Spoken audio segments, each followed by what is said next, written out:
Call the meeting to order. Start with the pledge of allegiance. I pledge allegiance to the flag of the United States of America and to the republic for which it stands, one nation, under God, indivisible, with liberty and justice for all. Gary, do you have a roll? Yes, everybody's present. All right. So we're at public comment. Do we have any members of the public who would like to comment? Yes, sorry. Yes, sir, thank you. So my name is Ryan Wall. I have with me Chris Marco. We're your senior members of your police department. We have nearly 50 years of service between us to the town of Old Saybrook. And we're currently the senior members of the police union. So we're here today representing the police union and the vice president and the president. Just going to read a letter that I believe you've all seen that I sent this morning or this afternoon in relation to your meeting tonight. So, first, like Fortuna, I'm writing today to express the Old Saybrook Police Union concerns regarding the climate study of the Old Saybrook Department of Police Services and the overall biases shown towards the membership. The members of the Old Saybrook Police Union serve the community of Old Saybrook 24 hours a day, 7 days a week. We feel, however, that we are not fairly treated and represented by the boards and commissions of Old Saybrook. In recent months, the members of the police union have taken steps to better the relationship with the town. We took the steps to decertify our past union representative, whose anger towards the town and the chief was not representative of the union members. This action was delayed by the town when an unnecessary election was called for. The results were unanimous, by the way, 14-0 in favor of new representation. In the most recent annual town report, an error was made in the calculations of police officers' pay, resulting in the amount of overtime an officer works beyond 40 hours a week being added twice, incorrectly inflating the amount of well-earned compensation. This amounted to an average of over $20,000 incorrectly added to each officer's pay. One officer was reported to earn $81,191 when he actually earned just $38,382. Why was no other group of town employees paid misrepresented? This is disrespectful and unjust to men and women of the police department. This week, the Board of Finance will likely vote to approve a climate study at a cost to taxpayers of nearly $100,000. Board of Finance member Eric Salt asked at the last meeting of the Board of Finance, will this study answer the question of, is 25 the right number of officers? It has been discussed for a long time. There is no clear answer given. A response of it looks like it's in there is not a justifiable reason to spend $100,000. What exactly is the town trying to generate out of this study? Why hasn't anyone from any of the town's boards and commissions asked the current members of the police department what the climate is? This questionnaire can be done without expense. The voices of the current members of the department matter, or just those who have already left, those that dislike Chief Spear and or his management style. It is well understood at this point that retention of police officers is not isolated to Old Saybrook. Rather than focus on the past turnover, we need to focus on retention. Many Connecticut communities have already taken proactive measures to combat the issues by making investments in their police officers, by increasing salaries, benefits, and post-employment benefits. The longer we delay in taking these steps, the more we tarnish the image of the department by airing past grievances, the more officers we will lose, and the less marketable we become to attract long-term qualified applicants. We know that turnover is an issue in all aspects of town government, including the Board of Education and Town Hall. The Old Saybrook Police Union has complete confidence in the technical competency and leadership of Chief Spear. His commitment to the town and this department will never be matched. Union members believe bringing in a third-party firm to examine the department without first meeting with the employees is not a smart use of money. We welcome an open conversation with the Police Commission, the Board of Selectmen, the Pension and Benefits Board, and the Board of Finance. Let's share our experiences and perspectives and needs before spending tax dollars on a study. It's time to negotiate and bring Old Saybrook up to par in relation to benefits and compensation without the Connecticut Town Police Department. Thank you. Thank you very much. Are there other members that would like to speak? I have a question. Yep. You said 14 members voted. Is that all the members that are in the union? It's open discussion, or I'm happy to answer. Sure, go ahead. So we have 24, 5 were out of town. So only 19 were eligible, though the other 4 did not, or the other 5 did not. The 5 chose not to vote? Yes. The other thing is, I find it a little misleading that the town hall has had a lot of people leave, but they've left through retirement. So I don't think that's a fair statement to me. And I don't like it. Okay. Anybody in the virtual audience like to raise your hand and speak? Seeing none, we will move on. Mr. Chair. Carl, would it be appropriate if I could just make a couple comments with regard to the? Well, you know, it just so happens that the next agenda item is the first study. So Oh. we can do, we Well, I can mean, do it it's right just- in the context of Yeah, that. that's fine. It's the letter in particular. Yeah, so Yeah, why don't, yeah. why don't we go to, you and have your comments, and then, I believe Thank the chairman of the police commission would like to comment as well. Thank you. And by the way, I have to tell you, Sergeant Walsh, I love the guy, okay, and, you know, but there are some misrepresentations, or at least, I think some comments in the letter that need to be addressed. Honestly, the word bias is used in the second sentence, and I wish I knew, and truly, and maybe we can have a discussion about this, what that was. I don't feel like the town has ever shown any particular bias towards our police officers at all. In fact, I feel like they've been roundly supported by the community, as far as I can tell, by the Board of Selectmen. If there ever has been a repetitive bias towards the members or any, from the chief on down, I'd like it to be told to me, because I would certainly don't want to have any insinuation that the board or myself has any bias towards any police officer or the police officers in general. In paragraph number 3, with regard to the election, I talked to Pat, our labor lawyer, quite a bit about this. And it was Pat McHale's experience that he had never recognized a particular union without a vote, in his experience. Could it be done? It can be, okay? However, as far as I understand, there were 2 unions interested in representing our officers here. UPSEU, which was UPSEU, which was the old union, and the new union, International Brotherhood of Police Officers. Is that correct? My understanding was that UPSEU did not back down at any point, and actually was still buying. That's my understanding, and correct me if I'm wrong. No, they released us. I thought they showed up for the vote, though. No. Because they were still being communicated with by the state labor board.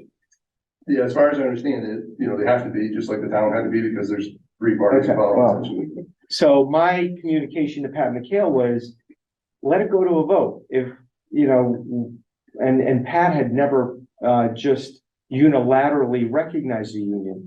So I said, let it go to a vote. It's cleaner. There's going to be no complaint from FCU if the officers really want to go in this direction. And they did, 14-0. Then let it go in that direction. If it was a delay, it was maybe 2 to 3 weeks. That was my understanding of what would happen. What happened there, and it was certainly no intention on the town's part to play games with the union in terms of their chosen representatives. The former union negotiator for UPSEU was combative. Let's say that.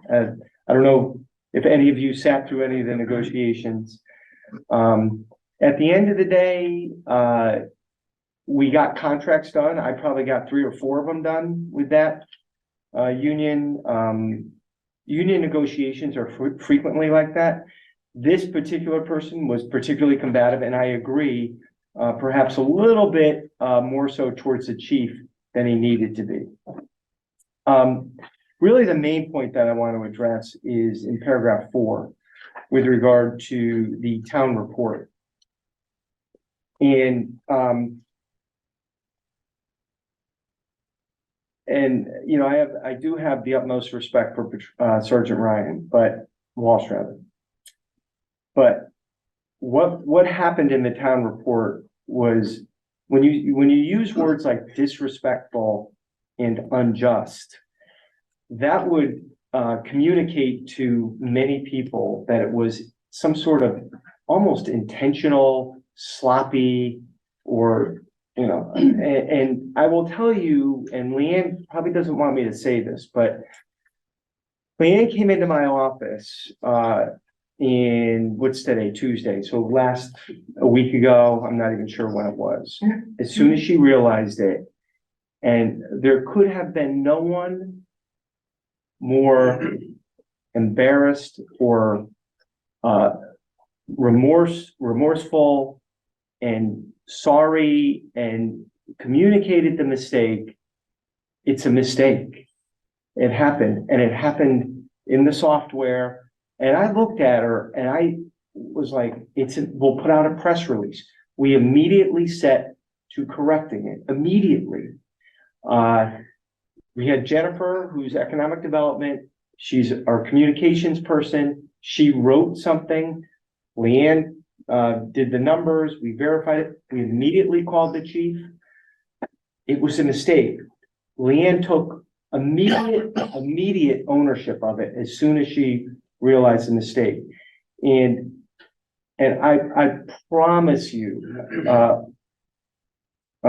Sergeant Walsh and Sergeant DeMarco, Sergeant Palmieri, Patrolman Millardo, everybody on this sheet, and all the members of the police department, that it was not meant to be disrespectful. It was not meant to be unjust. That would be the last thing in the world this finance director would do.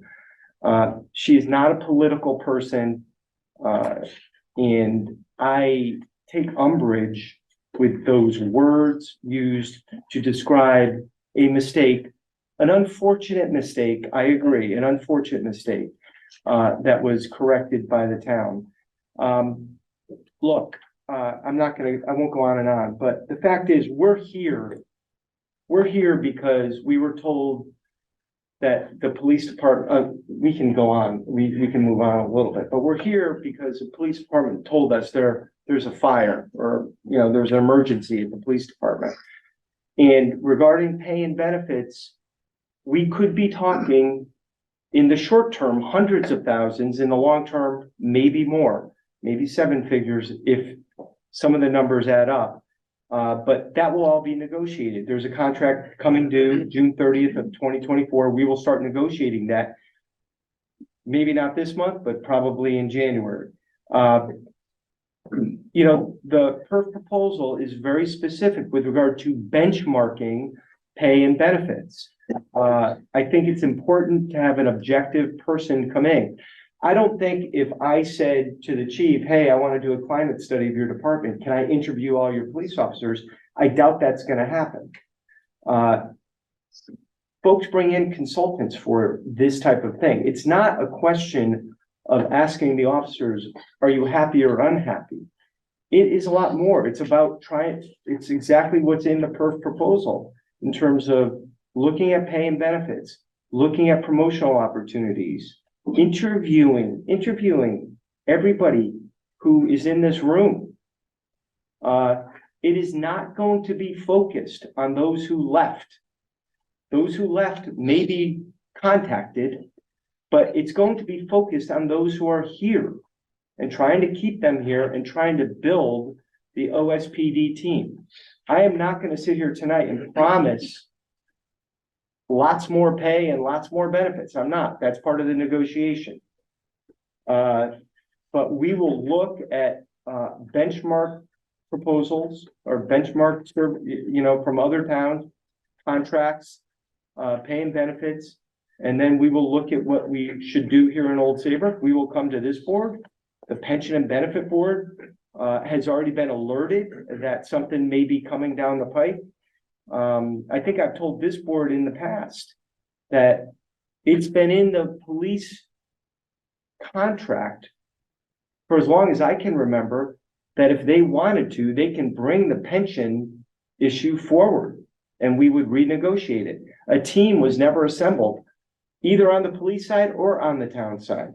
But it's in the contract that we can start looking at that. And I agree, the town's pension for both police officers and for town employees, quite frankly, has never had a COLA. It's never changed ever since I've been here and probably well before that. At the end of the day, and I know you're gonna discuss it, it's up to the Board of Finance whether we move forward with this. If it ends here, it ends here. If it ends at town meeting, it ends at town. If it passes at town meeting, we then move forward. But a yes vote here moves it to town meeting. And then it's a yes or no there, a yes or, and a no vote here ends it. It's up to this board at this point, whether we're gonna move forward with it. And that's gonna be the discussion that your chairman's gonna lead next. But respond to the statement about the annual report, Yes. since I'm the one who found the errors and then detected them, first brought them to the town attention of Mr. Guerra and the chief, who then reached out to Leanne, I understand. The way that it was worded in regards to the error was that there was an overstatement, not that there was erroneous calculations. There's a difference in how it was presented to the public. The error seems to be very minimized. We're the only group in town that had a $25,000 per man miscalculation. It just seems peculiar, and when you add the other things together, the fact that we're asking for increased benefits and to be up to the level of the departments, and then there's this overstatement of benefits pay that is actually an erroneous calculation. I think it's kind of was lightened up with the news release saying it was an overstatement. It makes it appear as though it was not an error, when in fact it was an error, erroneous calculations in pay. That makes the town people say, "Oh, this guy made $100,000. They're asking for more money. They're crazy." I can defend my position because of what I make. But if I'm overinflated and erroneously calculated by $25,000, which in my case is a fact, that makes it much more difficult to defend. For someone to say, "You don't need any more money. You make plenty of money." Well, a good chunk of my money is standing on my feet in the road directing traffic. Okay, if you overstate my salary by $25,000, or in the case of one gentleman, 50,000 almost, 81 versus 38. The appearance of the town folks is that these guys don't need any more money, they're asking for money to do it. When in fact, there was an error on the town's end that led to that erroneous data being put out there. I think it's been made clear there was a mistake. I understand your Well, point, the but letter is addressing how the union members no, I understand. perceive. It's not necessarily, I'm not saying one is fact or the other. Right. But the perception by members, which is why we're here writing this letter on behalf of you, because they all have seen. And that was the reason for that. I think the point is clear. Okay. I don't think a back and forth is gonna get us any further down the line, so, Do you want me to say anything? no, because, people make mistakes. I think it happens and, we move on. Mr. Chairman of the Police Commission, if you would like to, help us with starting off this conversation, it would be great. Sure, I'd be delighted to. Like others in the room, I received this letter today. Thank you. I wanted to just address the two parts of it that relate to the PERF proposal that I think we're focusing on tonight. In the fifth paragraph, the rhetorical question is asked, what exactly is the town trying to generate out of this study? Let me reformulate that. What is the town trying to get out of this study? What I'm trying to get and what the police commission is trying to get is help. Help in having confidence that by addressing the pension, benefits, salary issues that have been presented, asked for by the chief, that you are indeed correctly identifying the problem and the solution. So that's the answer to the question, what we're trying to get. Another question is asked, do the voices of the current members of the department matter, or just those who have already left, those that dislike Chief Sparrow and or his management style? And this gets to the reason I personally had a strong preference for the PERF proposal over the CLA proposal. You read the CLA proposal, and it looks like their goal is to find fault. You read the PERF proposal, and it reads like their goal is to find facts and solutions. And that is a critical difference. I would go back to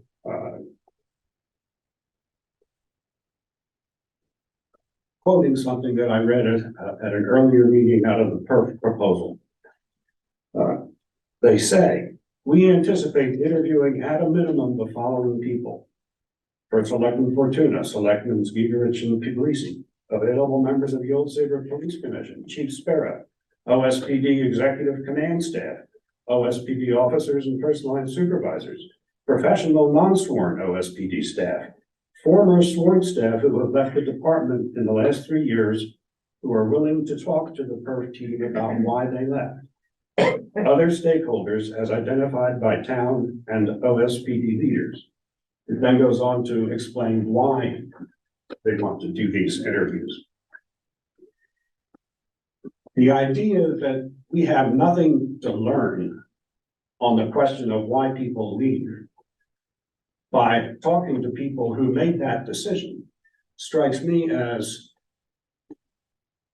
not really helpful, not even logical. Of course, we can learn from people who made the decision to leave, how we might address the things that cause them to leave. I remain firmly convinced that the PERF proposal is necessary and very helpful. Thank you. Okay, so at our last meeting, we had the opportunity to discuss pretty fully all three proposals and the proposal in specifically.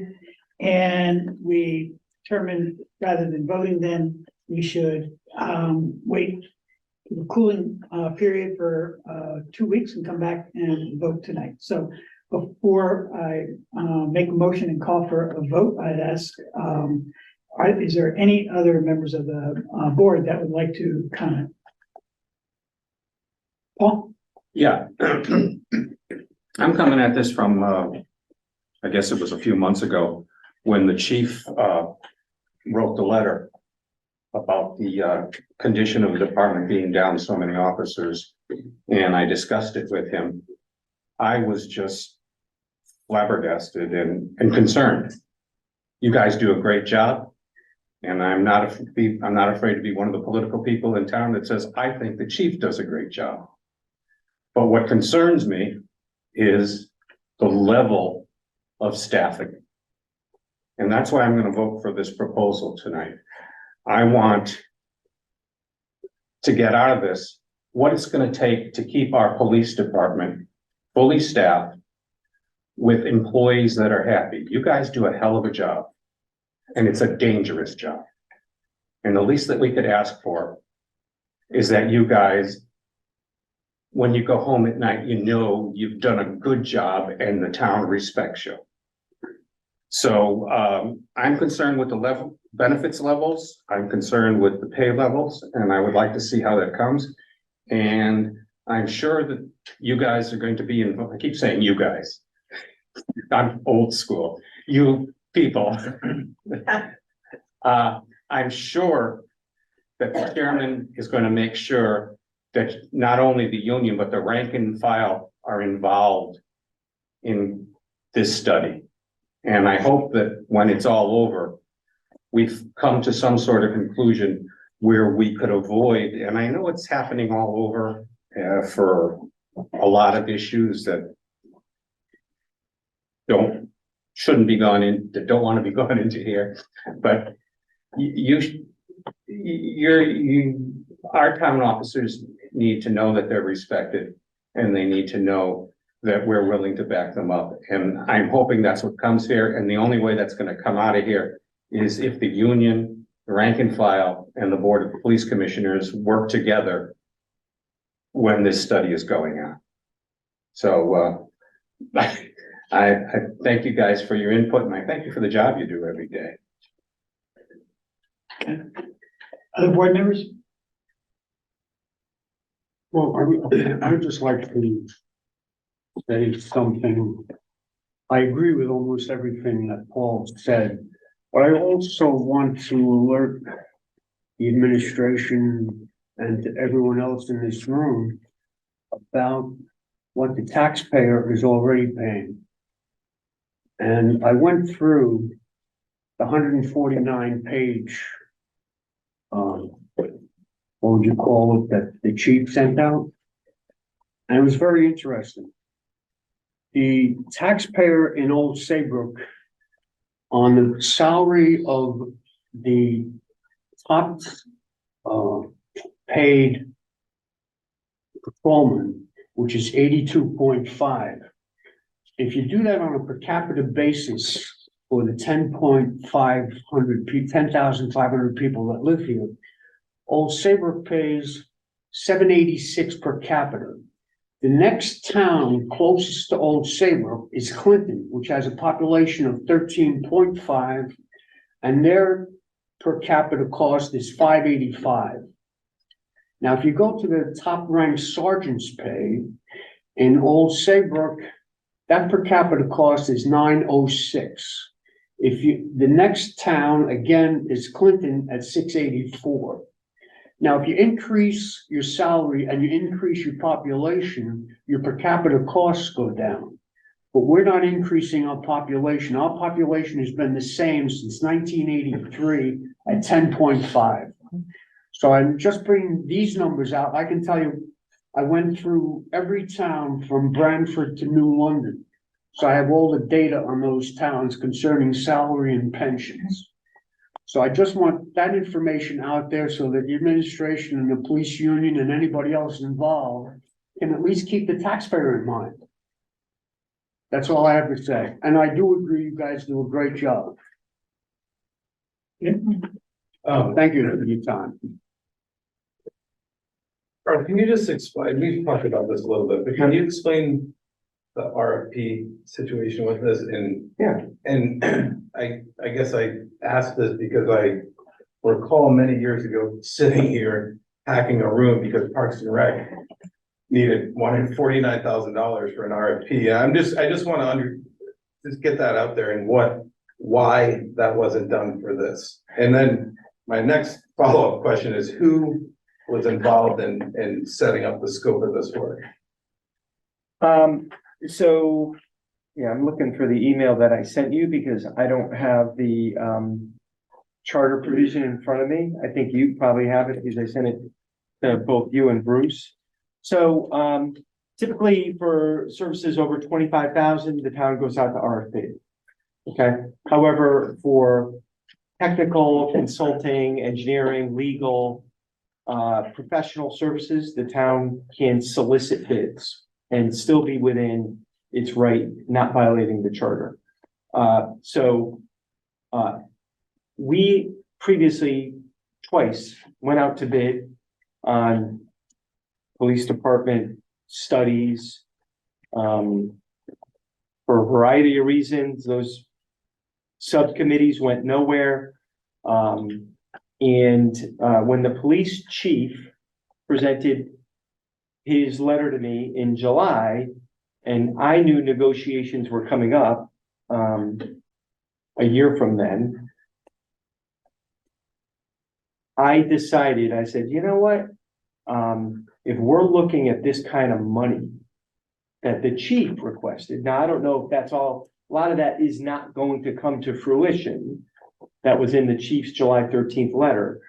But if there is going to be a significant bump in either pay, pension, benefits, other post-employment benefits, then I thought that it would be very helpful to know where we are from a benchmark perspective, and knowing that if we in fact do those things, we're going to be able to attract and retain.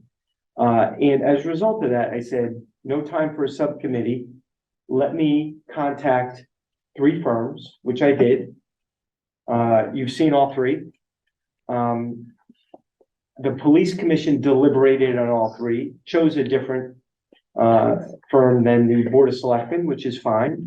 I think the police commission is probably the governing body with regard to who they would like to do this study. And it's before you. So essentially, it's a pay benefits issue and it's a attraction retention issue. And that was in the solicitation. And I think in the PERF scope of services, which I submit is crystal clear and is not ambiguous in any way, shape, or form, they address that particular issue in addition to addressing several other issues that may be of interest to both the police department, Board of Finance, and the members of the public. But benchmarking, to John's point, benchmarking pay and benefits is kind of something that I think is really important for me to consider and the Board of Selectmen to consider when we're in negotiations. Knowing how we stack up to similarly situated towns, not necessarily Weston, Connecticut, but, you know, whether it's Clinton or Branford, Guilford, North Branford, you know, Waterford, towns that have municipal police departments. And I know the chief, and I appreciate what the chief did. The chief did a ton of research on this. And so a lot of the work that they talk about may be just handed to them, and they may be able to sift through it and come back with a recommendation. You know, I can use consultants when I'm in negotiations. I can use insurance consultants. I can use other consultants. And there's no question I'll be, you know, if they're hired, they'll be one of the town's consultants. At least the information they provide will be. I don't know if that answers your question. It does. Can we address briefly what Sergeant Walsh had in the letter from the last Board of Finance meeting that I brought up about staffing levels? Yeah, it doesn't. It's not clear. It's not in this scope. I would say it's not. We've been having this discussion Yes. for Yeah. a very long time about And the number of officers we have and do we need 25? Do we need more? Do we need less? And that, to me, that's a piece that's missing from this. It is missing, and when in my solicitation to the three entities, that was not at the top of my mind because even though I get asked this question randomly, does the town have 50 police officers? I know the town does not have 50 police officers. The town has 25 authorized full-time. That's correct, right? Authorized to 25. Glad they believe this, that tells us we're doing our job. It does. I live around the corner of the police station, trust me. And there's per diems and, you know, so that's why when you said there were others who did vote, it was 14-0, but there was You had to be present, or people on vacation. Understood. But when you say there's 24 who were eligible to vote, a lot of those might be some of the per diem folks. And not the 25 authorized, if I'm saying that correctly. And over the years, you know, we can look at numbers per capita and some of that is relevant. But, you know, when you look at population, when you do look at Madison, which has about 19,000 people, you look at Clinton that has 13,000, and I'm just spitballing it here. And Old Saybrook has 10,500, and Old Saybrook has 25 cops, and Clinton has 28 or 29 cops, I think. And Madison also has, I'm not sure exactly, but proportionately more. I look at the numbers and I know how busy Old Saybrook is, as the chief frequently says, for the service population, the commercial population. And it was not at the top of my mind of interest as to whether 25 is the right number, because personally, I'm convinced that it's not the wrong number. It's probably within an officer or two of being the right number, high, low. I don't think the number is 15 and I don't think it's 35. And even the chief, I think, has said that 25 is probably a good number.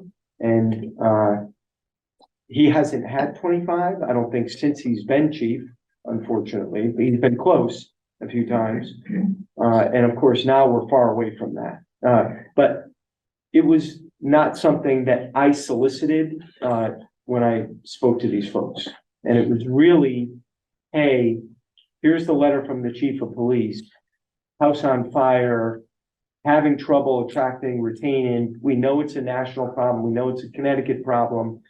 You know, we need to know that when we get into negotiations and start talking about increased pay and benefits, that this problem is going to be solved. And by the way, there's a background here where the police commission requested a turnover report in March of 21, and they got it. There was concern. There's been concern for 12 years since I've been first selectman on the turnover in the department. And the police chief turned over an extensive document in March of 21, talking about the turnover and why officers left. However, from, July 1 of 22 to July 1 of 23, or August or September of 23, we lost 12 or 13 more cops in 1 year.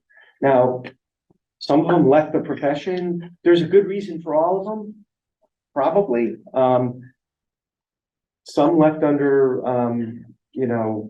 a cloud. Some were fired. But, there's not many and you've heard this. I told the chief in my office, face to face, we were talking about this. I said, if I were a robot, chief administrative officer, a robot, I don't see how the robot wouldn't flag the police department for loss of employees, just over the years.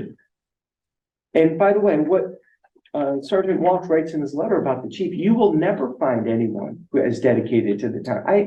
It's not about the chief. He bleeds old. I've said this to people, not in this room. I've said it to him privately. He bleeds Old Saybrook blue. Unquestionably, as you say in your letter. So anyway, long-winded answer. Eric, you all set? Any other questions? Comments? Hearing none, I'd like to make a motion. The motion is to approve an appropriation in the amount of $98,790 from the capital non-recurring fund for the purpose of hiring the Police Executive Research Forum, PERF, to conduct a climate study on the town of Old Saybrook Police Department, and further move this motion to town meeting. Is there a second? Second. Second. Any other discussion? Hearing none, all in favor, please say aye. Aye. Any opposed? No. Okay, you're 6-1. Thank you all very much. And I guess I would like to just end the discussion, at least from my perspective, saying I believe we are ending in exactly the same place as the union is, in that what we want is exactly what you say you want. And so I'm hoping that, particularly with a change in union and a better relationship with the town, we can all get there as quickly and expeditiously as possible. With that, I'm going to go back to number 5 and take the minutes. Minutes were distributed. I have a motion to approve. Is there a second? Second, okay. Any comments, changes, deletions? Hearing none, all in favor, please say aye. Aye. Any opposed? I would like to just note, one of the things that I asked Jerry to do was to incorporate into the minutes, the budget schedule, so that it would be something that was carried forward. And in that vein, one of the things that I've been concerned about a couple of years sitting on this board is that we have the joint meeting of the Police Commission, the Board of Selectmen, the Board of Finance, where the police chief makes his presentation to the Police Commission, in effect, that we're listeners. However, we never turn around and actually review the actual budget in the same way that we review the department's budgets. So what I'd like to do is I'd like to get scheduled into this process, a half hour with the commission, the chief, whoever wants to come up, specifically in the same way that we review the other one. Thank you. Can I get a copy of that? I don't ever get the minutes, and so I don't have a copy of that. Thank you very much, Jerry. I feel out of that loop. Being in Hilton Head. No, I never get the minutes each meeting. Okay, Jerry, explains. well, we will make that change. You're not part of the board, so I. Bruce, can I Yeah. ask maybe one Sorry, question of you? I don't know if it's appropriate at this Yeah. point, but. So. 2 weeks ago, we went to the Board of Ed for they had their initial budget conversation for Board of Finance members. And can somebody clarify for me, just for my own, I thought that within the first 2 weeks after an election, there was not supposed to be a meeting. that You was can have a conducted. meeting, you're not supposed to take, certain actions. Okay. Not even all actions. So it was okay. Okay, just for my own clarification. So, yeah, the charter speaks to that. You're not supposed to, I think, any contract shouldn't be entered into, something along those lines. But I think you can do appropriating and other things. It doesn't say you can't. Right, appointments can't be made and those kinds of things. There's appointments and stuff like that. Yes. I'll give you, just my thumbnail sketch. I think that Board of Ed meeting, is something that maybe historically, folks have done. Going forward, I'd actually like to change that, to make it a little more, if we're going to spend the time, let's be substantive about it, and rather than to have information thrown at us, oh, and now we have a Board of Ed meeting, we'll see you later, bye. Yes, thank you. I agree. That was my point. Right. Thank you. So, Yes. okay, moving on, we're at the treasurer's report, Madam Treasurer. All right, thank you very much. Okay, so we'll go to page 1 of the treasurer's report, executive summary as of November 30th. So fiscal year to date, the town has received revenue of 29,653,628, or 59% of the total amount of our 50,276,744 budgeted for fiscal year 24. And comparing our performance to last fiscal year, we are 0.5% ahead of this time last year. Then we'll move down to the authorized investment section. As of the end of November, the town had 28.4 million in its bank accounts. In the last month, the STIP rate has stayed somewhat steady. We earned 5.36% on the STIP rate, and today it is at 5.43%. And Webster gives us the STIP rate in arrears, and their rate last month was 5.43%. We reinvested our ARPA money on December 1. We purchased a 6-month treasury bond of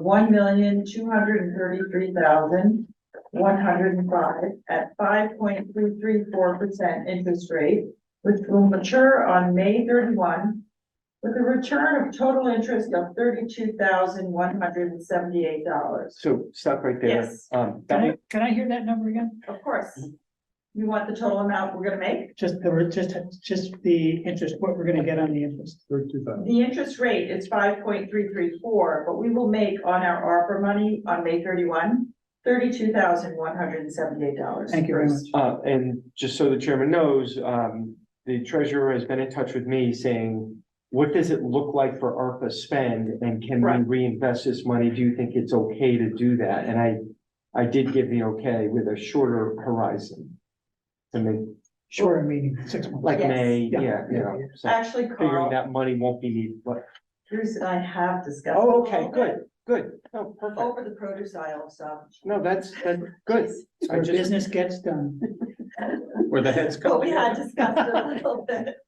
But Carl is where it really, the rubber meets the road, is Yeah. Carl said yes. Yep. Absolutely. well, I just don't want, the ARPA committee to think I'm just tying up this money randomly for the next 12 months. Well, no, if we had to, we could make the 3-month bond, and we'd probably even make more money on the 3-month bond if we had to. Yeah. But we're hoping not to. Yep. Okay. Appreciate that. So if we needed money through ARPA, we could use other funds temporarily. And then reimburse. Yeah. We Um, have money in the, we didn't put all of Yeah. the ARPA money into Right. the short-term ladder, Yeah. so we have money at the town. And we could cover it if there was a maturity mismatch. For things that got approved. But Brad, Has this already been done, or it's gonna be done? no, it's done. It's, It was done on Friday. But you can did take 6 that, months- And you did 6 months instead of 3 months? you can do a 6-month, but you can sell that 6-month bond on any day. We can actually turn it into a 3-month bond and make probably more money. You might wanna do that, because the rates are coming down. We'll wait and see. Right now, it's tied in. We're locked in at this rate. It's I know. locked in. Right now, we'll stay where we are. Yeah, we'll keep an eye on it. Thanks. We keep And we'll our spend eye on it all the $32,000. time. Excuse me, Bruce? I said we'll spend $32,000 more. Right, why not? Pay for the club. It's a good thing to do. We're constantly keeping our eye on money, or the investment company. So, yes. So then we'll move to the pension plan.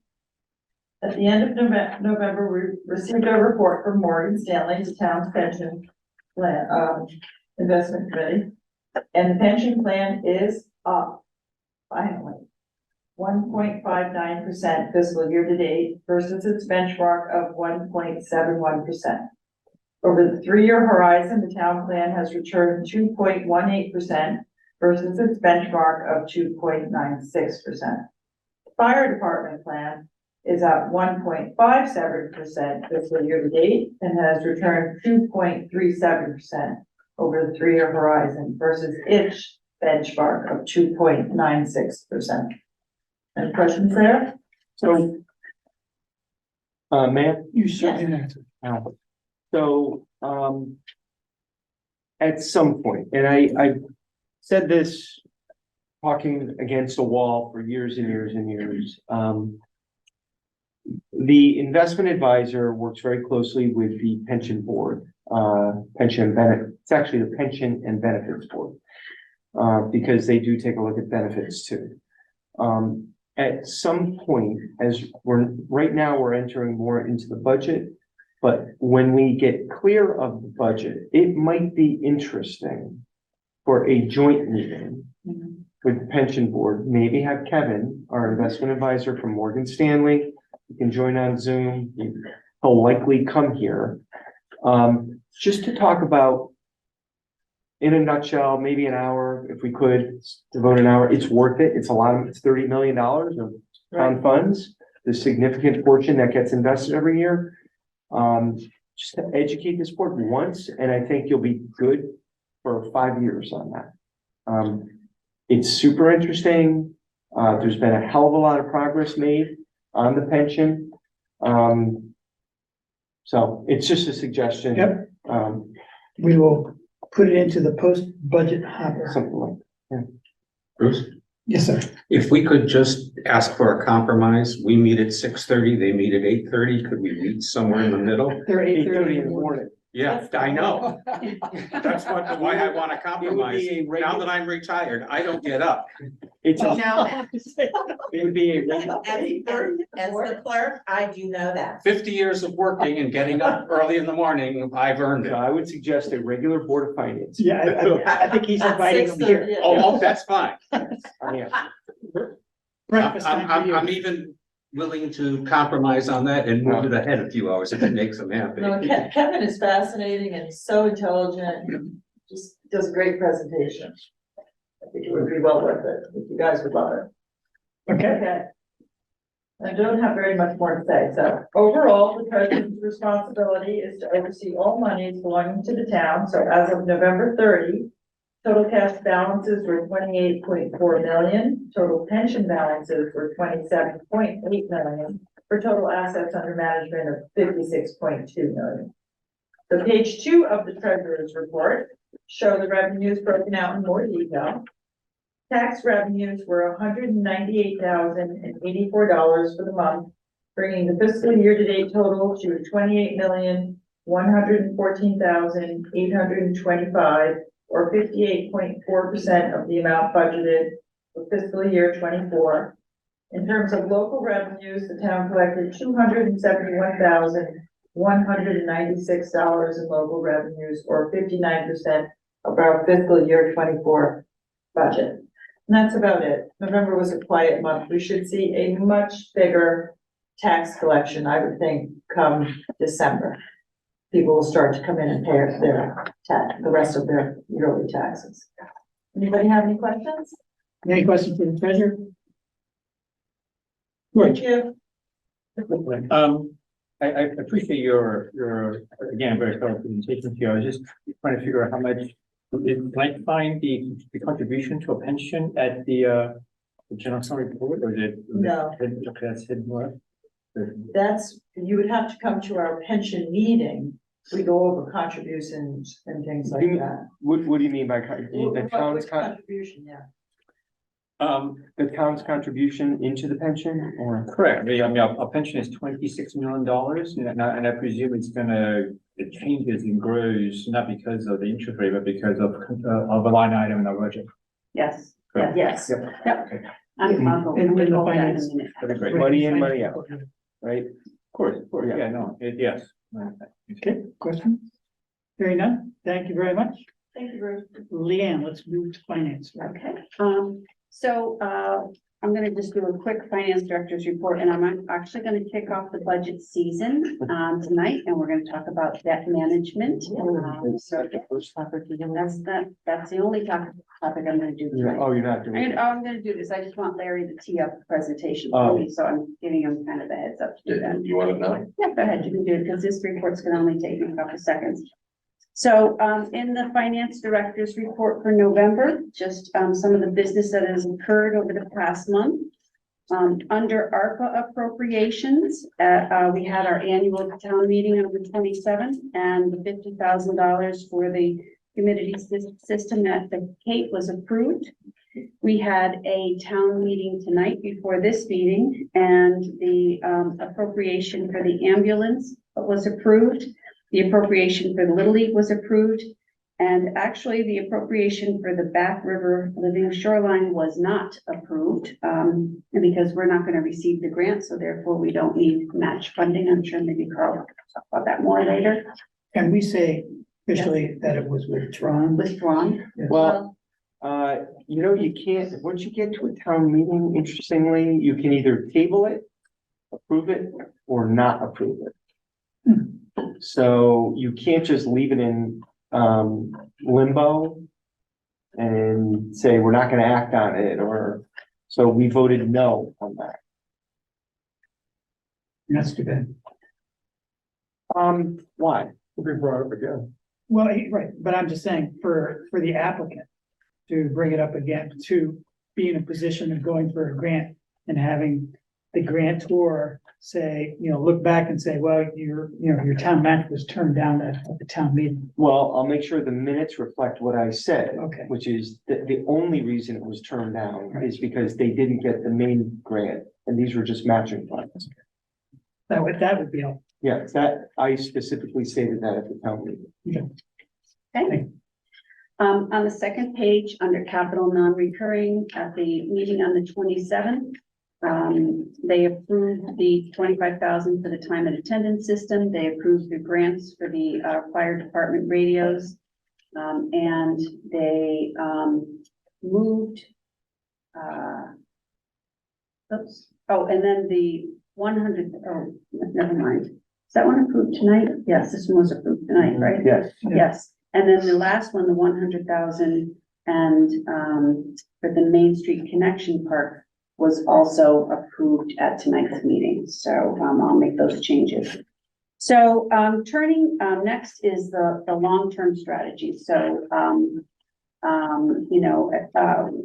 one of them is capital outlays, and we're going to be talking about that. We're going to have a capital meeting in January, and I know that Brad has volunteered to be on that meeting. We're also going to have some other strategies that are going to come forth in subsequent meetings. So that is a long-term goal of this Board of Finance to put aside money in reserves as well as money for projects, and we're going to go through that in subsequent meetings. The other long-term strategy on page 3 is the pension plan. And last year, or maybe it was 2 years ago, the Board of Finance actually met with the Pension and Employee Benefit Board, and we went over all those very interesting actuary reports and determined that we are going to, from this point forward, fully fund the actuarial requirement for the pension plan. So on page 2, Mr. Chang, to answer your question, the actuarial defined contribution for this fiscal year that we're in is $844,000 and change. The town puts an allocation into its budget, and the Board of Education puts an allocation into their budget to make up those two pieces. So that's 673 for the town, 178 for the Board of Ed.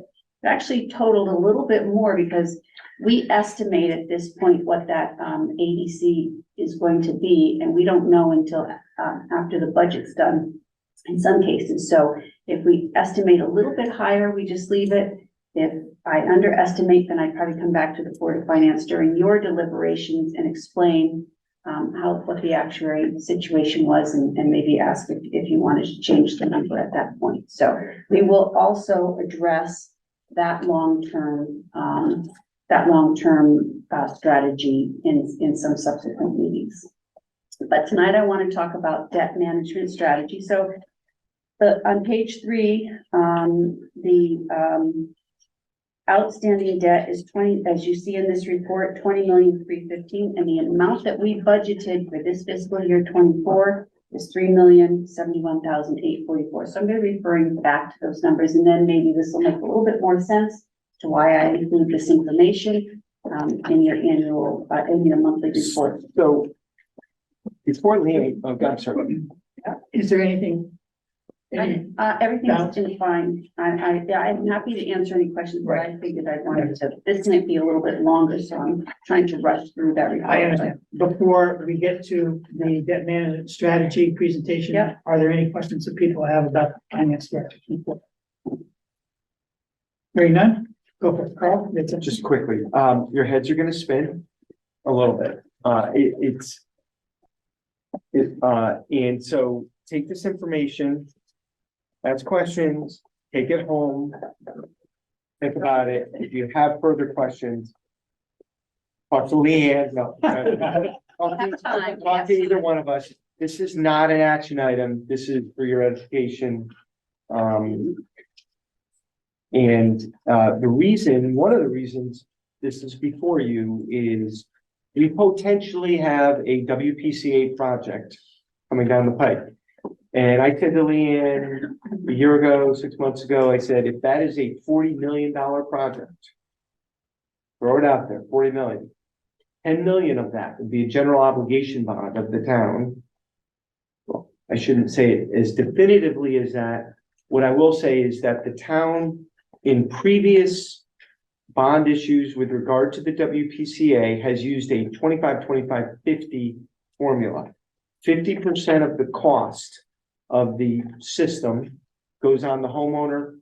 25% is a clean water grant, free money, right? And 25% is a general obligation bond of the town.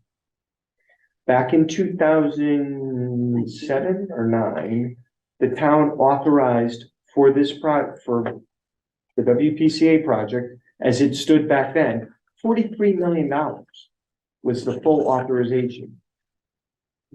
The plan has changed since then. We can't put septic systems in Chalker Beach. You just can't do it. We have not used nearly the 43 million, and the 43 million, when you authorize the WPCA bonding, and I don't want to make this a WPCA conversation, but this was one of the reasons it came up. It had to include the clean water grant, the homeowner side, and the general obligation side. So 43 million was the estimate for the entire project at that time. We've only bonded of that to this point, 7 or 8 maybe total million. I think a little bit more than that. Not a lot more than that, but Well, we only bonded up. I thought the total amount, anyway, but so anyway, I'm gonna turn it over to Leanne. I'm probably gonna pop in here and there. Color commentary. Let Just- the heads spin. Well, she's I'm so very- ridiculously intelligent that when she talks, sometimes it might go over folks' head. I dumb it down a little bit, and I'll, in layman's terms, George. So I have a general question about the WPCA Yeah. bonding and so on, and hopefully as I listen through this, you'll answer this, but it's just a very, very naive question on my part, right? So on the bottom of page 3, in terms of debt servicing, the current debt is 20 million and we're going to debt service 3 million this year, which my understanding is we're gonna pay off 3 million and, short of, in recent memory, right, interest rate being very, very low, so I presume, certainly assumption that the 3 million was borrowed on a much lower basis, and that in the future, right now, assuming inflation do go down and so on, rates will go down, we will be borrowing a higher rate, and so the question is gonna be that, hoping this strategy, we maintain or keep low interest rates and not borrow at high ones, right? Okay. That is our I feel very obvious anyway, but I'm just. Yes, okay, No, go go ahead. ahead. Well, I was just gonna say, I'm gonna answer that question, but I'd like to kind of go through the slides, and I think it's gonna come into focus. So Larry, can you go to? And yes and no on that. So any WPCA money, my understanding is still you're borrowing at 2% still, Oh, even though interest rates are higher. However, if there's other projects, it's market rate, obviously. Other projects of the town, which would probably be more like in 4 to 5% range, I'm guessing. So this page 2 of your presentation, or you can look up there, is our outstanding debt, which is the money that we owe to our municipal bond debt holders. So right now, if we were to write them a check for 20,315,000, we could pay it off. Obviously, we can't just pay it off, but that's how much we owe. And you can see below on the blue lines are how much our debt is going to go down every single year. So we have about, $1 or $2 million per year going down. I also wanted to point out that if you look at, I'm going to talk about fiscal year 27 a lot tonight, because that's the year that we're kind of earmarking as the potential year that we would take on the debt for WPCA. So in fiscal year 27, as it stands right now, we go from 20 million down to 11 million, but then we would potentially be adding another 10 million back. And I want to talk about the implications of what's going to happen and how we can plan for that now, as opposed to just waiting to fiscal year 27. So that's, and I'm going to propose a little bit different strategy than what we've been doing over the past couple of years. So that's how much we owe. We're going to have all else is equal. We don't have to take on any more debt. We'd all be paid off by 2035, but we know that's not going to happen. That's a good picture, right? It's a good picture. Trending in the right direction. Okay, so slide number 3, Larry. Next slide, please. So this is our debt strategy as we sit today. We actually, in the low rate environment of the past several years, we have refinanced every single piece of our bond. So all we have outstanding now are refinancing issues. We have an issue in 2013, 260,000. 2016, we have a refinancing. We refinanced 8,690,000.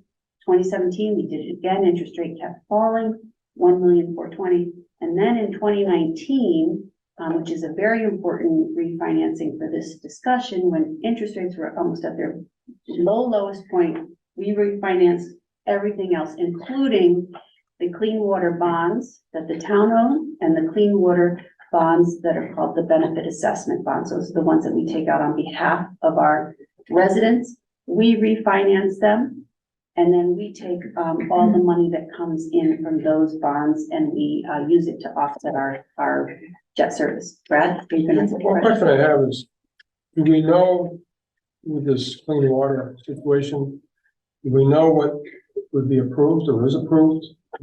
What I don't understand is why are we waiting to do the project when inflation right now is so extreme with cost of goods? I mean, that 20 million, that 10 million. We're not waiting.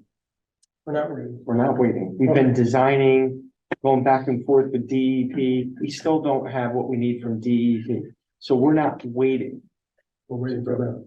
A little bit of wait. They ask for stuff, we give it to them. But you're right, there's an inflationary component to this. So my fear is that in 2017. In 27, 27, I mean. it's possible that It could be 15%. possible. So Or more. I just want to back up 1 second because what Leanne just said is something, it's a little bit inside baseball, okay? So the WPCA was its own animal. 2% money, it was through the state. We pay the state and all that stuff. So there were essentially, I don't want revenue bonds, what do I want to call them? Benefit Bonds, assessment. benefit assessment bonds. Revenue bonds. yes. So the town would borrow its piece at 2%. But if, let's say there was $10 million out there of septics that we did. So the town borrowed its 2.5 million. We took out $5 million on behalf of the homeowners in tranches. We knew we were doing 30 homes here, 60 homes there, and it was going to cost us $4 million. That money was borrowed by the town at 2%, and homeowners pay it in May and November. So they're essentially paying the bond when they pay that. So it was a separate animal. However, when we refinanced in 2019, we got below 2%. So we said, hey, guess what? We'll roll up all this bond into a general obligation bond. We retired our clean water bonds. So it is all one GO. By the way, the state doesn't allow that anymore. They didn't like that. The first They one. liked having the money come in and they liked the program. So we were one of the last folks to be able to actually do that in that low interest rate environment. Anyway, I just wanted you to know that there were two separate animals and we rolled them up into one. However, there are still all these folks out there, 500 of them, paying in May and November as if they're paying their WPCA bond, The revenue bond. revenue bond. Go ahead. No, I thought it, so I just want to explain when you're going to hear that there's this other component of money that we use in here. So go Right. ahead. So the town residents, their cash flows originally would have paid for the revenue bond. Our cash flows, the general obligations, we would have paid for them, and they're both town obligations. And so now we've combined them into one, and then as can, go to the next slide. Before we do, Yeah. Brad had a question. Yeah. So due to the fact that there were a lot of sales of homes, didn't a lot of these things get paid off? This is Yeah, part of that's this. part of that, This is yeah. coming. Yeah. Okay. So, yes, like you said, the. So, but to Brad's point, so everybody knows. Yeah. When and maybe someone's experienced it, if you refinance as a homeowner, if you went from 5%, oh my God, I can get a 2.5% loan. On a refinance or a sale, you must pay off your lien. So the town got chunks of money. Okay? Yeah. Yet we still have a bond payment for the next 15 years on that chunk of money. So Leanne's gonna talk about that. All right. Is that relatively? So contractual debt service is up on page 4. And when we did all of these refinances, we did it with many things in mind. We wanted to structure our bonds so that, so when I say debt service, by the way, we have outstanding debt, we owe $20 million. Debt service is the same as loan payment. And so when I say debt service, that's what I'm talking about. These are our loan payments. You can see how we structured it so that it wouldn't have a spike in our budget every single year. We didn't want, the line was a little bit like this before. We really straightened it out so that it came down, and we were pretty happy with that schedule. And so you can see then for fiscal year 25, actually contractually, the amount of money that we owe are let me start. Fiscal year 24, 3,338,321. But if you look in my finance report, it says we budgeted 3,071,000. So 3,071,000 is what the town pays. The difference between that number and that 338 is what we get from the WPCA cash flows. Okay, so we get two pieces to pay for this, and we've done this for a while. I know. And I want to also bring your attention to fiscal year 27. I highlighted it there. So if we continued on our merry way, we came to fiscal year 27, our debt service, our loan payments would actually go down by $257,000 a year. However, if we're going to issue a bond in that year, I'm going to show you what will happen if that's the case. So Next slide, Larry. Now we're looking over here, so we determined that we have two sets of cash flows to pay for our debt service, the one that we budget, that's gonna be of all of your concerns coming up. And then the ones that we use from the payments we receive through the benefit assessments to augment our payments. When we initially did it, we said, all right, well, we're just gonna, straight line this amount. We've been using a fixed amount every single year to offset our debt service, and that's how we've done it, but I'm proposing that we change that. So, this is what's happened to these benefit assessments. They've thrown a wrench into our normally just our cash flows that have been, coming along. With the real estate markets being so strong, we've actually gotten a lot of prepayments, and now we have $750,000 sitting there, and then we also have about 15 more years worth of payments coming in. Those payments are about $1.8 million, so total. So to your point, Brad, from resales and refinances and sales, we have and people who just want to pay it off, we have $750,000 sitting there. That money has to be used to pay back the bonds that we've obligated for 15 more years, though. So we're gonna collect $1.8 million more from people who continue to pay in May and November. And when you add those two up, 1.8 million plus the 750,000 that we have in the bank, and you divide it by 15 years, that's where the 170,000 comes in. That Leanne's going to explain how she wants to use that. Yeah. Okay, before we get, Yes. number one, when you rolled everything up into a general obligation, went below 2%, did we change the benefit assessment on the No, so part of the 750 is the delta. a little bit, What- but it is part of that, yeah. Okay, so then we are, and this 750 is now sitting in a off budget account. Correct. Okay. Yep. And that's where any additional funds would get put into. That's where they Correct. get put into. Okay. So, if we continue on with the strategy that we have now, what we would do for next budget year is we would take our contractual amount. You can go to the next slide, Larry, please. We would take our contractual debt service and we would subtract 170,000 from it. And so you can see, this is what we budgeted in fiscal year 24, 3,071,000. Our contractual debt service, 2,659,000. Go back and see that on the page before, less 171. We would budget 2,488,000, and our debt service decline. We have a very big, unusual decline this year, 583,000. So, So wait, time out Go for ahead. 1 Yeah, second. yeah, go ahead. So I want That's my to place. just explain this. Yeah, go ahead. So the town's general obligation debt, the town's GO debt without the WPCA money in fiscal 24 is 3,071. And Leanne has explained that our total payment is 3.3 or something. Now in fiscal 25, it goes to 2,659,000. Right. Contractual. it's contractual on the GO side plus the WPCA payments that you're recommending, because then it goes to 265.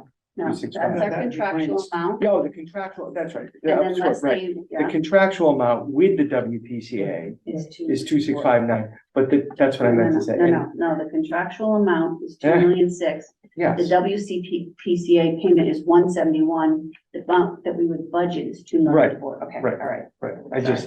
I confused you on that, sorry. As everybody. Whose head is gonna spin? Yeah, Well, believe me, when I was going through this with her, I'm like, we've been living this for a while and Yeah. maybe it's clear, It's a very maybe good it's easier than I opportunity. think. I think I'm it's a very sorry. good opportunity. But, look at the ending, the out years, we really don't need this money in the out years because you're gonna be paying everything off, then. So, a straight payment probably doesn't make sense. So I'm gonna make a recommendation that we customize it. But before we do that, let's see what's gonna happen when we issue debt in 27. Larry, can you go to the next slide, please?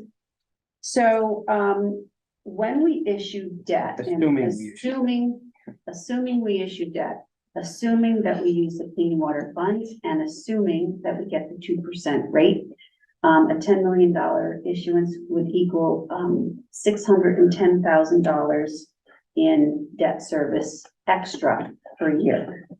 So, in that year, fiscal year 27, as you recall before, I showed how it was down 257,000 actually, after plus 610,000, we'd actually have a spike of 352,000 in fiscal 27. So clearly we want to avoid, I think that we all want to avoid that. That's my assumption. And so then after that year, then debt service obviously would rise by the same amount going forward. Wait, Okay, go ahead. debt service would decrease. You said rise by the same amount? I'm sorry, debt service in fiscal 27 is going to increase by 610,000. And then in the subsequent years, from where it was, 610,000 would. Right, but it's gonna be going down. Oh, yes, You I did think, right. yes. And then its normal pattern of decline would continue Right, after that, right. yes. Okay, So it is just wanted to the make sure. spike, which is the debt spike that we want to avoid. We are listening. Okay, yes, you are, thank you. All right, so I propose, next slide, that instead of, so when we first did this and we had a different board of finance, we explained that we were gonna straight line this and just use, the average amount coming in from WPCA. If we continued on with that strategy, we would use $171,000 per year, and that would be it. However, I think we would be better off if we customized these cash flows, planned it in advance, and then by doing that, mitigate these budget spikes that we're gonna have in the future. So, the proposal would be, if you look at the yellow highlighted line there, in fiscal year 25, instead of using 171,000, we're gonna have a big jump down anyway, or decrease, and use 80,000. Fiscal 27, let's give a big lump there for 510. Now, there was no formula to this. My way of coming up with these numbers was to manage the debt service amounts per year to make sure that they continued to slowly reduce from where we are today. No spikes going forward. I thought you might like to see the cash flows. So BA stands for benefit assessment. We're still getting $146,000 a year. I only went out to fiscal year 32. Then the lump sum 33 to 40 is 656,000. We have a starting balance of 751. So this year we're going to end the year with 897,000. And then the bottom line is what would happen after we take the money in and then use it, plus 146, less 80, 963. Go ahead, Carl. So I have a question for you. Yeah. Just to make this clear. So the yearly benefit assessment payment that you're recommending. No, that's what's actually coming in. That coming in is 146. Yeah. Right? Mhm. That's what people are currently paying? Yes. That's right. Yeah. So you're recommending that we take 146 and from that 750,000 Mhm. that of prepayments, use 80,000 in fiscal 25 to that. Put 130 on top of it and that, 26. okay, Yeah. that's how that works. Mhm. So you're burning off that 750. But you're also gonna get more refinance, well, maybe not as many refinances, but sales. Over the course of the next 10 years too. But more money will be coming in addition to that 146, although that number might go down. Right. As If sales, more come in, then the 146 could decline. right. So, I did this on purpose because I wanted to show in fiscal year 31, 32 that actually it looks like we run out of money. Highly unlikely that we would run out of money because we would have sales coming in. So, fiscal years 33 to 40, we would get more money in, and actually we'd end up with a little bit extra money left over at the end. But that's just how the cash flows would work with this strategy. And if you turn to the next page. Yeah, pretty good. Yep. That's very good. So one thing that isn't on this page is making the assumptions that we're making, is the $20 million that would be now the burden to the homeowner. But the homeowner is paying the debt off through us. Right, through their twice yearly. Is not in here. Right, right. Correct. And so I guess. So if there's a $40 million project out there, you're assuming the GO part, the 10 million, but you're not assuming The any- benefit assessment. The benefit No, assessment on the 20 million Correct. would now again go into a WPCA. Revenue bond, we'd have a revenue bond and then all those cash flows would go in and then that would pay the debt service. We'd still be paying it. It just wouldn't hit our general fund budget. Right, so I just want, if people Yeah. walk away remembering numbers, Good Yeah. there's point. another $20 million Yes, that's a associated here, good that's point. not in. Yes, absolutely, you're correct. It's a wash though, right? That number. Should be. Yeah, it should be a wash because it's a revenue bond. Yeah, yep.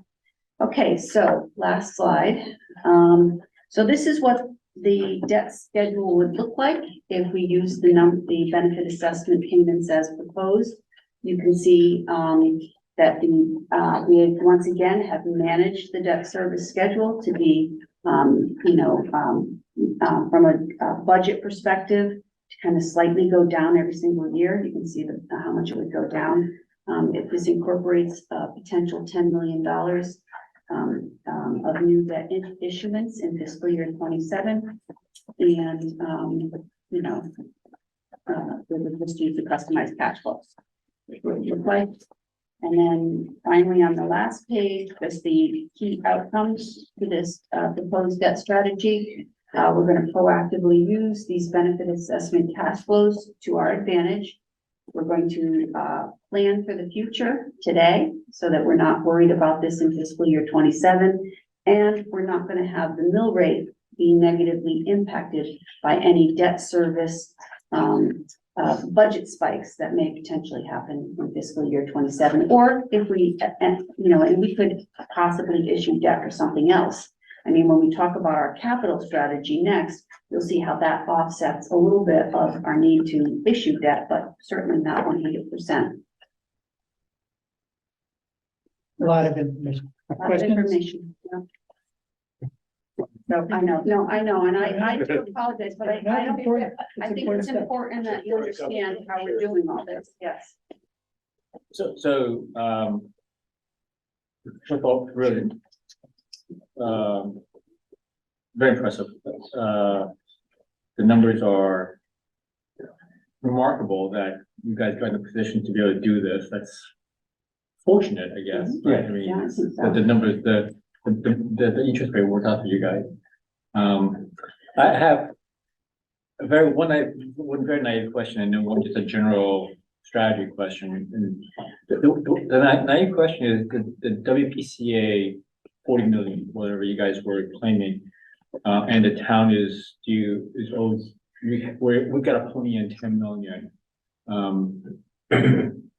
What surprised me was there's a comment early on that we already had put away almost $8-9 million away for that, and so just for an idea, I'm not sure I understand why we need to put up another 10 in 2027. I must have missed something. Okay,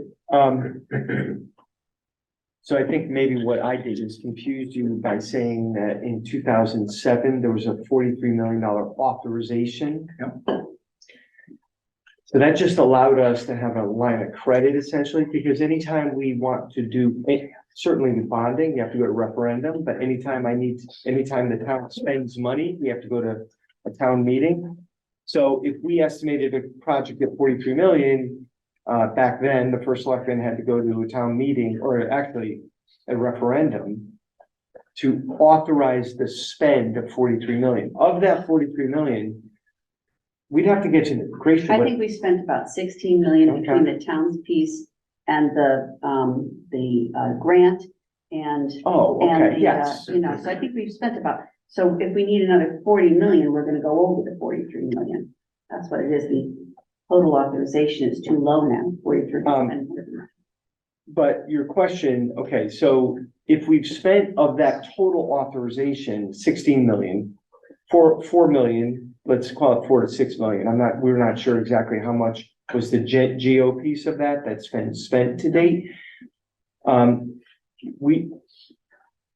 We haven't done the work that remains in the 43 million. So if we do that additional work in 2027, that would be the additional 10 million on the GO side. I see. And if we exceed that authorization, we would have to go to a referendum again to exceed that authorization or reauthorize. May I make a suggestion? Yeah.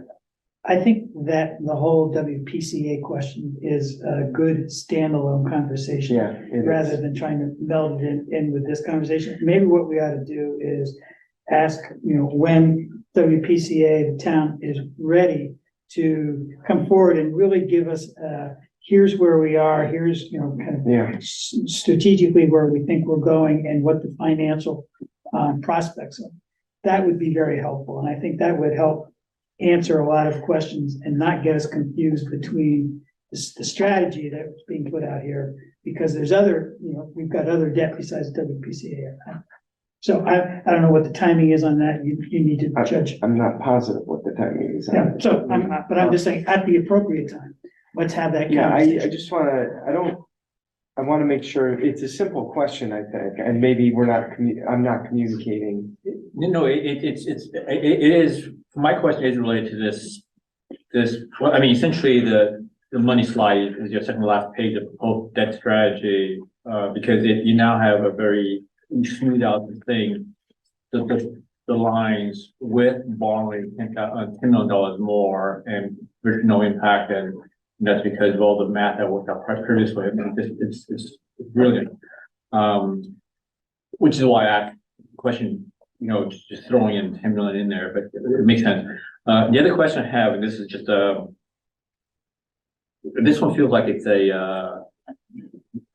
maybe just artificial. Maybe that's not the right word, but we want to pay off within 10 years. I mean, this could easily be 5, 20, right? And that 10 years, is it arbitrary or is there actually a reason why it's 10 years? We want everything to be paid off. I mean, your bar graph goes out 10 years. Yeah. You could easily go out 20 years. Well, we are gonna pay, if we issue nothing else, we will pay it off in 10 years. It's just, that's how far it is. We pay off all of our debt. As we sit today, issuing nothing.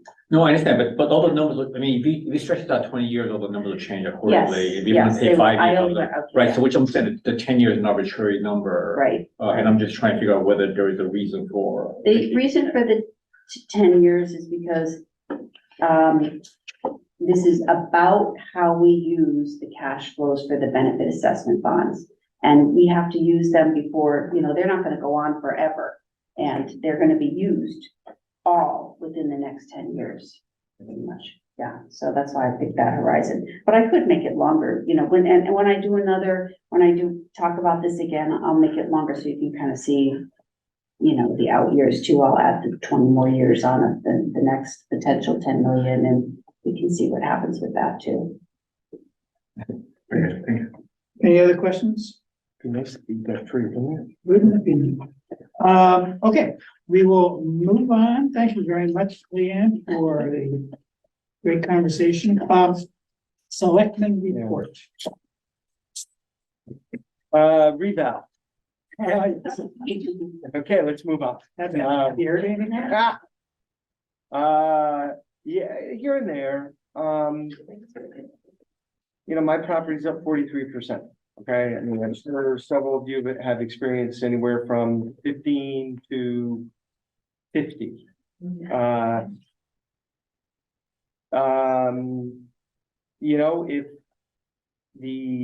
the average residential property, I think Norm showed us, was up 45%.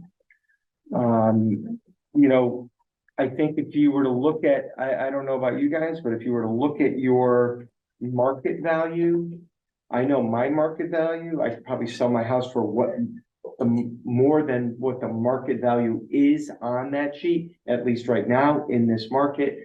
And unfortunately, Revaluation is a moment in time. It is October 1 of 2023. It's awful. That's all I can tell you. I don't, but in 2018, we were down 16% on the grand list. And the mill rate went from 15 to 18. You know, just if the budget remained flat, the mill rate went 15 to 18. If the budget remains flat, it goes from 20.48 to 15.87. Budget won't remain flat, but we're probably looking at something in the, 16 to 16.50 rate is a wild guess, at least for next year. I think if your property goes up more than 30%, you're gonna pay more than an average increase. My taxes aren't gonna go up $200 next year, they're gonna go up $800. If your property went up 20%, it's probably gonna go up $250, which is more in the line of normal. So, it's kind of, Can I ask you a question? yeah, When you said, if the increase then translates over to what the grand list is, which then is a reduction in mill rate, why is it necessary that your taxes will go up? because the values are all different in town. The values of homes, some homes went up more than others, and the tax burden does shift. Okay, so- based on that. Also, didn't the commercial go down? The commercial didn't go down, but commercial went up like less, like 10%. Okay, so it's not a direct offset. It is not, and we will probably see less commercial appeals this year because their taxes will probably be level or possibly down. So look, it happened in every town, any town that did a reval in 22 or 23, this is what they're experiencing. I don't, but that'll play out. What I was amazed at is, I was looking at quite a few assessments, and some houses are assessed for quite a bit less than they paid for, with a recent sale. And,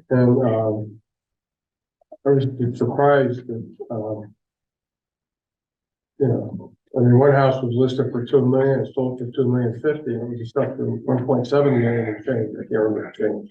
2,050,000 cash, Right, probably. but, I just, Yeah, look, it's, and people are talking to Vision is booked, plenty of appointments, there's an appeals process. We'll see how it plays out, we'll keep you in the loop. I guess the question to ask is, would you sell your house for the assessment? Well, that's a question we might ask in our head, but the fact is, when you see your value, sometimes you go and file an appeal because you don't think it should be valued as high. I've had people, friends of mine call me concerned. Is there any value in having a workshop for the relatively uninitiated, so that before or shortly after they get the tax bill, they have a better understanding of how this all works together? Yeah, so we tried to put it out in both Saybrook events and the Harbor News, and Norm has written about it, I've written about it, but maybe. Well, this is nothing new too. I mean, this has been going on every 5 years for the last. Well, it is going on every 5 years, and I mean, also, I think everybody in this room has had the conversation with their neighbor, Yes. like that house sold for how much? Everywhere, so, Okay, but anyway, I wanna move on, I know it's getting late. This is, I think we talked about early voting, previous meetings, and interestingly, the Secretary of the State is giving every municipality the same amount of money. Old Saybrook is getting what Hartford is getting, $10,500 to assist with early voting next year. We were smart, we put money aside for it from our surplus. We're gonna make sure our early voting is perfect. It is law. We don't, agree or disagree, marijuana, agree or disagree. These things are in our law now, we have to execute them and do it right. Library grant, we got $2 million. All right. So they estimate it's a $5 million project. I'll come back to you guys on another night. We can talk about this. The important things you need to know. The grant funds may not be used to pay for soft costs, really only construction costs. But you can purchase furniture at some point with that money if you had enough money to do it. Your local funding must be in place within 3 years of grant approval. So this is not a project that has to happen tomorrow. Again, Brad, there's the inflation factor, but inflation is cooling a little bit. And you have to have your POCD, Plan of Conservation and Development, up to date. George had a copy of it recently and was like, wow, you actually were one of the few who read it, it sounds like. And we just did update our POCD, so that's great news. You must initiate your project within 18 months of bond commission approval, which is within that 3 years. Anytime you decide to move forward, you can say, hey, our local money's in place. Then you get the bond, then you have 18 months to initiate. So there is a time frame here that we don't need to be overly concerned about. So look, if it's a $5 million project, they have $1 million in what they call the Tucker Fund, which is there from when they did the original renovation. So there's 3 million of the 5 million. That's not bad. They're going to do an aggressive fundraising campaign. I happened at on the town green on Saturday. I was making the rounds and I got cornered by Amanda and Nancy Walsh and Ayargarami. Ayargaroli and what's the other folks? Mitchell, not Mitchell, that's not her name, but she's on the library board too. And Welch. Yeah, Welch, that's right. And we were talking about this in broad terms. So if they want, they're like, we're gonna raise $1 million. And I'm like, they're optimistic. And if they were to raise $1 million or even $500,000, that leaves $1.5 million. Seems to me this might be a cash deal. Maybe we don't bond for this project. You're not going to bond $1 million. But if we do go out in 27, maybe that's an opportunity. But if we want to do it before, maybe it's something that we look to start putting some money aside towards a library project. We got $2 million. We should probably do the project. Who wrote the grant application? Amanda or Jennifer? The library did, Amanda, and I don't know if Jennifer had a role in that at all. Jennifer has been doing a lot of our grant writing. Right. She's a beautiful writer, and she really is excellent, and I wouldn't doubt if she helped it. Just very lastly, I'm gonna make a wacky recommendation to you. So for years and years, we have a blight ordinance that people, you'd be surprised, once a month, once every 6 weeks, people drop a blight complaint on my desk. And, this usually affects a resident in town, usually. And, we're not looking to kick someone out of their house because they can't afford to keep up their house. However, there have been some persistent offenders. I recently, the law firm that we're starting to use a little bit more of, Bertram Moses. We've been using them for a few things. I hired a lawyer out of there, Nick Belmonte, and I had Nick look at our blight ordinance, and he said, I'm happy to help you with some enforcement of that. So there's a house on Oyster Point East. As you go down Great Hammock, on the left, you can't see it from the road. It's kind of back in there, but you can see that the house is kind of fallen down a little bit. And I had a lot of neighbors' complaints. So to no avail, the homeowners kept kind of, waving me off. Nobody lived there. You couldn't live there. So I had to bring him a blight enforcement action. And it accumulates at $100 a day once it becomes official. And they're doing a closing on that property, and we hope to acquire $20,000 from the closing. So it's not, look, I'm not trying to take money from someone who needs money, but these folks are fine, they're selling the property, and we're gonna net 20,000. Actually, that's negotiated down significantly, just so you know. With the board's approval, Main Street, the town green looks great, right? In the holidays, Yeah. I mean, I've had so many people compliment us on all the new lighting. Jennifer in Economic Development has really taken the lead on this.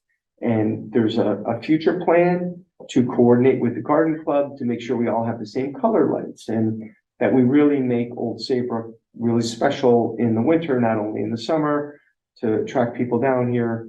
And I'm thinking, why don't we take some blight money, which is ugly money, and flip it over to Jennifer and make it beautiful money and beautify the town with it? Because there are things, additional items that she'd like to purchase that are permanent items. They're not one-off items like electrical services or anything.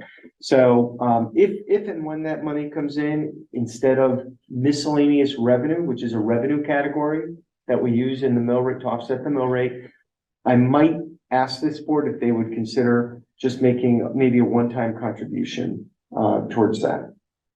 Anyway, I'm just throwing it in front of you. That's it. That's all I want to talk about.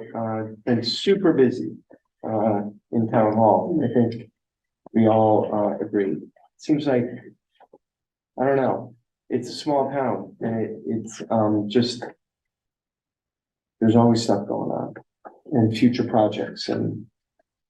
Okay, any questions for Carl?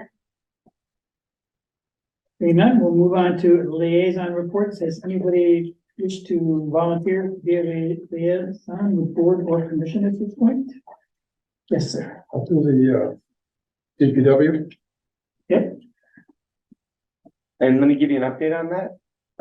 We advertised the director's position. We received 4 applicants. We've interviewed all 4 now. Leanne, myself, and Julie Pendleton were the interview committee. And we will be making a decision by the end of the week. Good. Okay. Yes, sir. I could continue on the Board of Police Commissioners. Bruce, I think you had mentioned at the last meeting that Brad and I were doing the Board of Ed, but I don't think that's actually accurate. I think what happened a year or so ago was we volunteered for the contract negotiations with the teachers union. At least for myself, maybe something before I was here with Brad. No, I was representing. Right. This past year. So Brad was Board of Ed, but you're right. I thought you were as well. I was You were on the negotiation or volunteer. I was the backup to Brad on that. Important.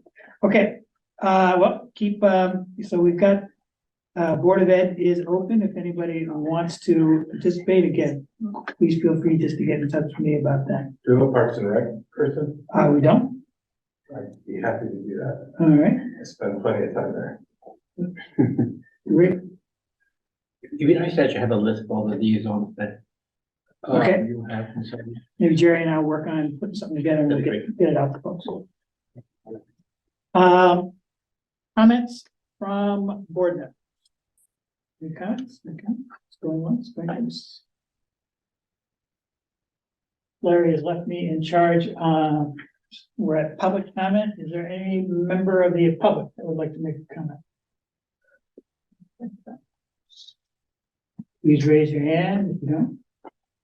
Seeing none, we'll move on. Comment from the chair. That's me. The only comment I have is Brad had raised his hand about the capital meeting, and I have participated in the capital meeting the last couple of years. I find it really a very interesting thing, but I would be more than happy. George, you'd like to participate? Good. All right.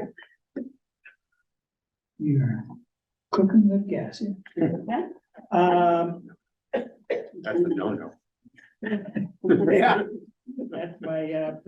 That's my only comment, and given that, we're ready for. One more thing, with regard to the proposal you voted on earlier. That will likely not be a town meeting before the end of the calendar year. the Board of Selectmen will have to vote on it at its next meeting. It's likely going to be a January date. I just don't want to get too into the holidays at that point. Yeah. Because you're into the week of the 17th at that point. So just so you know, timing. Okay, given that, take a motion to adjourn. So moved. Is there a second? All in favor, please say aye.